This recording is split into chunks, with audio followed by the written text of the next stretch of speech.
फलानवा सिंह बोल रहा हूँ, मैं फलानवा जी बोल रहा हूँ, मैं फलानवा ही बोल। तो काहे ना बोली रे, काहे ना बोली, काहे ना बोली रे। गलती करियन तो ना सुनियन।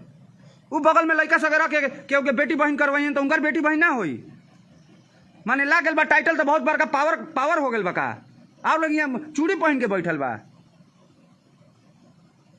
ना बोलेला आदमी चुप रहेला तो एकदम माथा पे चढ़ गल बड़ा। कय गो टीम में सुन तोनी के जातिवाद करलिस। खेसारी लाल यादव के टीम में कय गो यादव बा रे, कय गो यादव बा।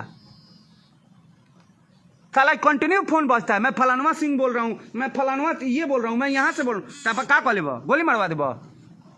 जाके सुधारा ना, अपन घर झाट नहीं कर देख ले, दूसरा के घर निहारे चलत रह। अपना घर के जाके दूगो बेटा के सही करत है, आके हमरा लंग फोन करवाइए। जइया ओकनी के सुधर गल हूँ मातारी के लिए कहत नहीं। दिन से पवन सिंह के नाम कोनो वीडियो में ना लेम। ओकनी के जौले ना सुधरी तौले हम लेम, एला चाहे जी चाहे मरी। माथा खराब कह के रख दी लोग, जातिवाद करेला लोग यहाँ की। जो इंसान जातिवाद नहीं करता है वो मेरे लिए सबसे श्रेष्ठ है। वो मेरा अपना है, चाहे किसी भी जाति का हो।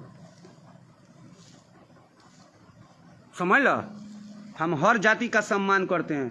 का गानवा खाली बाबू साहब लोग पवन सिंह के गानवा सुने लगा। जबन बनिया बनिया बारात में तो खेसारिये के गाना बाज के लोग हिलावे ला कमर दारू पीला के बाद। समझ लो, देखले बनिया बहुत अच्छा अच्छा लोग के। तो ये सब काम ना करो जब अच्छा अच्छा लोग के टाइम ना रहेला जातिवाद करे के देखे के। तो नहीं ऐसा चूतिया के कारण खाली नमस्कार प्रणाम मैं शुभम सिंह रे बुर। तू सीधे का नमस्ते प्रणाम हम शुभम।